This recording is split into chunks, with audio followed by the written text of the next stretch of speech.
వాసవి క్లబ్లో గౌరవాధ్యక్షులు సమస్య నమస్కారము.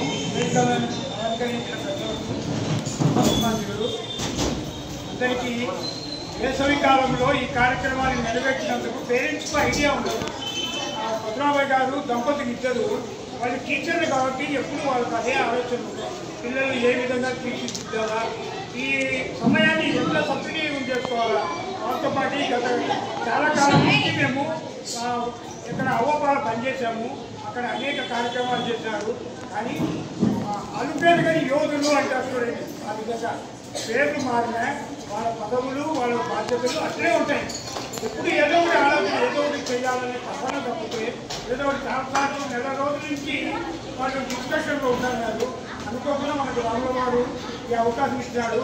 దేవస్థానంలో ఆ కమిటీ సభ్యుల సహకారంతో వాసవి వాళ్ళు నిర్వహించిన కార్యక్రమాన్ని జయప్రదం చేసి అన్నింటి పేరు తెచ్చుకోవాల్సిందిగా పిల్లలు కూడా వారి వారి గొప్పతనం బయలుదేరి చెత్త అంటే ఎత్తుకు పై ఎత్తు అంటారు తెలుగులో. అంతకన్నా చేయలేదు. డ్రాయింగ్ కూడా మేడం గారు కృషి చేస్తారు. మీరు కూడా సద్వినియోగం చేసుకోవాల్సిందిగా కోరుకుంటూ ఇంతతో విరమిస్తున్నారు. Thank you.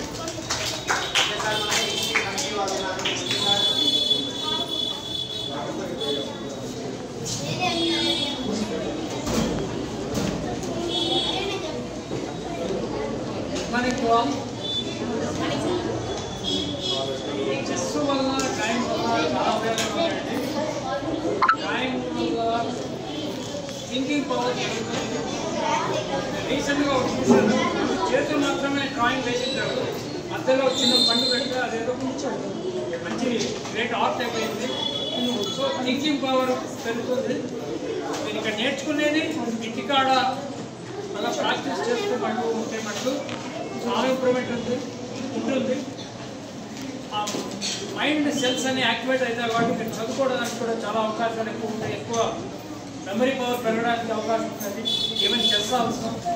చెస్లో కూడా నాకు సార్ చెప్పినట్టు ఎక్కువ పై అన్నట్లు ఒకరు చేసిన దాన్ని ఎట్లా అనేది ఆలోచిస్తారు కాబట్టి అక్కడ కూడా మీ మైండ్ చాలా యాక్టివ్గా ఉంటుంది. చదువులో కూడా అది యూజ్ అవుతుంది. వాళ్ళు చదువుతున్నారు, సో నేను ఇంకా బాగా చదవచ్చు అనే ఆలోచన కూడా మీకు వస్తుంది. సో ప్రాక్టీస్ బాగా చేయండి, చెస్ కానీ డ్రాయింగ్ కానీ. Thank you. ఇక్కడికి వచ్చి చెప్పవచ్చు. కానీ మీరు సీనియరు రండి సార్, నెక్స్ట్ రెండు మాట్లాడుతున్నారు.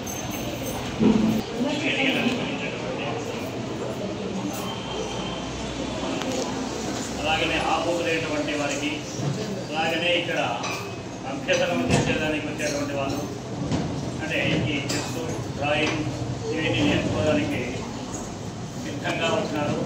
వారికి చాలా ధన్యవాదాలు. ఎందుకంటే వాళ్ళకి యొక్క కోరిక అనేటువంటిది వీళ్ళు కలిగించినారనమాట. ఈ సంస్థ వాళ్ళు ఈ యొక్క డ్రాయింగ్ చెస్ అనేటువంటిది నేర్చుకోవాలి అనేటువంటి ఉద్దేశాన్ని వాళ్ళల్లో కలిగించినారనమాట. అంటే ఏదైనా కానీ ఒక జరుగుతూ ఉందంటే కార్యక్రమము, దానికి మూల కారణమైనటువంటి ఒకటి ఉంటారన్నమాట. కాబట్టి ఇటువంటి మంచి కార్యక్రమాన్ని ఏర్పాటు చేశారు. అయితే విద్య అనేటువంటిది తపస్సు కంటే చాలా కఠినమైనటువంటిది అన్నమాట. తపస్సు కంటే చాలా కఠినమైనటువంటిది విద్య అన్నమాట. ఈ విద్య ఒకరి ద్వారానే రాదు. ఇది ఆచార్యాత్ పాదమాదత్తే పాదం శిష్య స్వమేధయ పాదం సబ్రహ్మచారిభ్య పాదం కాలక్రమేణ అనేటువంటిది ఒక శ్లోకం ఉందన్నమాట. ఆచార్యాత్ పాదమాదత్తే అంటే ఈ యొక్క విద్య అనేటువంటిది 4 భాగాలు. అందులో ఆచార్యుడు గురువుల వలన మనకు 1/4 భాగం మాత్రమే వస్తుంది. పూర్తిగా గురువులు మనకు సంపూర్ణమైనటువంటి విద్య ఇస్తారు అనేటువంటిది లేదు నమ్మకం. మన విద్య వాళ్ళు బోధించినా కానీ మనము నేర్చుకోలేము. కాబట్టి మనం బాగా గ్రహిస్తే ఆచార్య పాదమాదత్తే అన్నారు. అంటే 1/4 భాగం మాత్రమే మనము గ్రహించగలుగుతాము. మరి మిగతా 3 భాగాలు ఎక్కడి నుంచి వస్తుంది?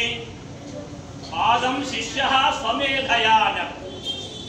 శిష్యులు తన మేధస్సు ద్వారా గురువు మనకు వచ్చేసి మార్గాన్ని చూపిస్తే నీ యొక్క బుద్ధిని ఉపయోగించి నీవు 1/4 భాగాన్ని అభ్యాసం చేసుకొని దాన్ని నీవు సొంతం చేసుకోవాలి. పాదం సద్బ్రహ్మచారిభ్య అంటే మంచి వాళ్ళతో స్నేహం చేస్తే నీకు 1/4 భాగము వస్తుంది. నేను అందువలనే మంచి వాళ్ళతో స్నేహం చేయంటానమాట. స్నేహం అనేటువంటిది మంచి వాళ్ళతో చేయాలి. అంటే బాగా విద్య వచ్చేటువంటి వాళ్ళు, జ్ఞానం ఉన్నటువంటి వాళ్ళతో మనము స్నేహం చేస్తే మనకు వారి ద్వారా మనకు డౌట్లు క్లియర్ అవుతాయి, మనకు విద్య కూడా వస్తుంది. పాదం సద్బ్రహ్మచారి, పాదం కాలక్రమేణ చాలదు అంటే ఆ యొక్క అనుభవపూర్వకంగా కాలక్రమం అనేది ఆ కాలం జరిగే కొద్దీ నీకు అనుభవపూర్వకంగా నీకు విద్య అది అభివృద్ధి అవుతుంది. కాబట్టి మనము విద్యను బాగా ఈ విధంగా 4 భాగాలు ఉండాలి. ఆ భాగాలు ఈ విధంగా మనకు సంప్రాప్తం అవుతుంది.